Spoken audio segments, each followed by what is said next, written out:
kwange nga nfukamidde mu maaso g'eggulu nkwesingira nzenna omwoyo gwange n'omubiri gwange. Ayi Mwoyo wa Katonda omulamu, ekitiibwa n'obuyinza bidde gy'oli olw'obutuukirivu bwo, olw'obwenkanya bwo, ate n'olw'okwagala kwo. Gwe maanyi era ekitangaala ky'omwoyo gwange.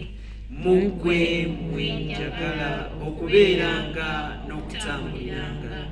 Ayi Mwoyo wa Katonda, mu kisa kyo nkuuma era nnyamba nsigale nga ndaba ekitangaala kyo, era nsigale nga mpuliriza eddoboozi lyo n'okukwatanga by'onfuuyirira. Nkwekutte, Ayi Mwoyo Mutuukirivu, era nkwewa nzenna mu kisa kyo eky'olubeerera. Nkuuma era ntaasa, omponye eddogo, obulwadde n'amaanyi g'omubiri gonna, nfune emirembe egya nnamaddala, nga neekutte ku bigere bya Yesu ebyakubibwamu enninga, era nga ntunuulidde ebiwundu bye ebitaano, nga neesiga n'omusaayi gwe ogw'omuwendo ennyo, n'omutima gwe ogwasoggwa effumu olw'okutwagala neesengereza. Ayi Mwoyo Mutuukirivu, omuwonya n'endwadde, nnyamba.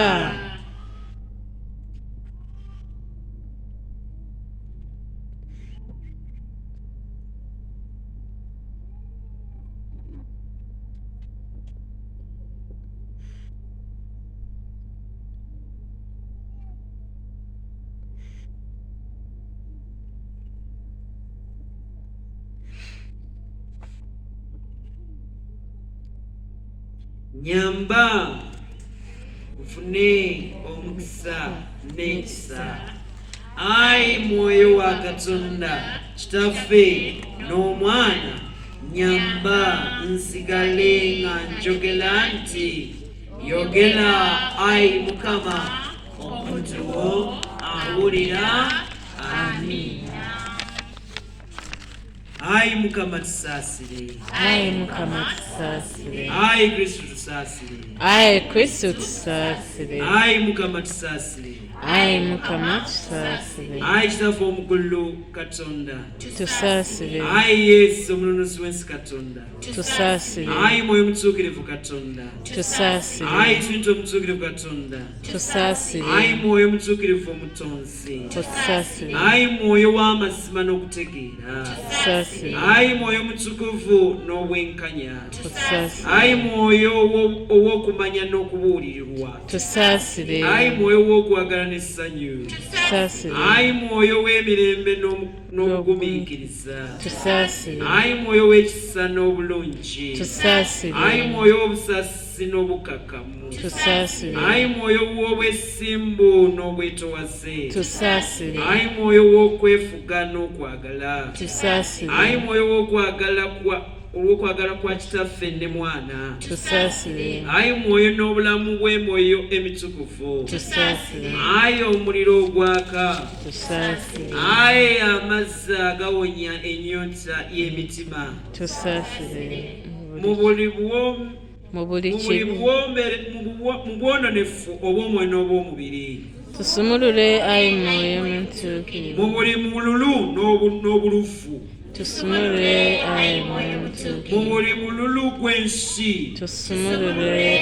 Ayi Mwoyo Mutuukirivu, mu buli bukuusa tusumulule. Ayi Mwoyo mu Mutuukirivu, buli bwononefu n'obuseegu tusumulule. Ayi Mwoyo mu Mutuukirivu, buli bulimba tusumulule. Ayi Mwoyo Mutuukirivu, mu buli mattu g'omubiri tusumulule. Ayi Mwoyo mu Mutuukirivu, buli bulagajjavu mu byotufuuyirira tusumulule. Ayi Mwoyo mu Mutuukirivu, bulimba ne mu kuwaayiriza tusumulule. Ayi Mwoyo mu Mutuukirivu, buli kwegomba n'entalo tusumulule. Ayi Mwoyo Mutuukirivu, mu buli kwejalabya n'okwekuza tusumulule.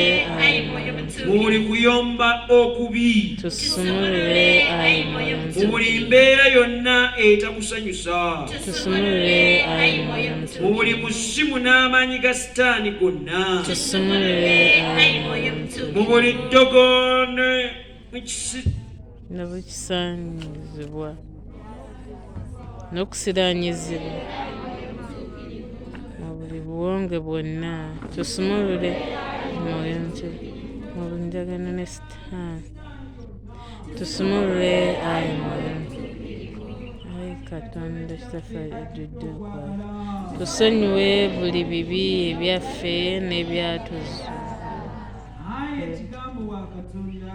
Bw'atyo ekisa otuddiremu, tuluŋŋamye tutuuke mu ggulu,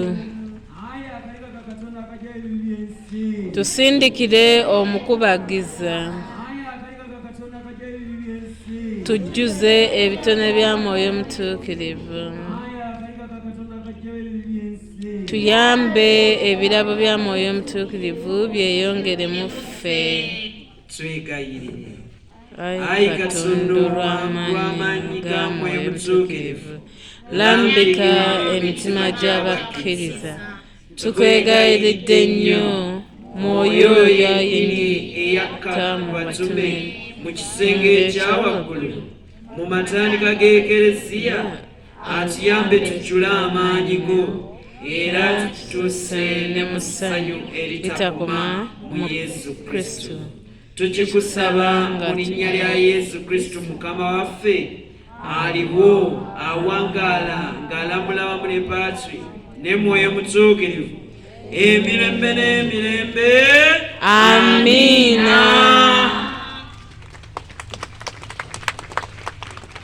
Nja kusaba empapula ezo tuzikuŋŋaanye kubanga za Novena.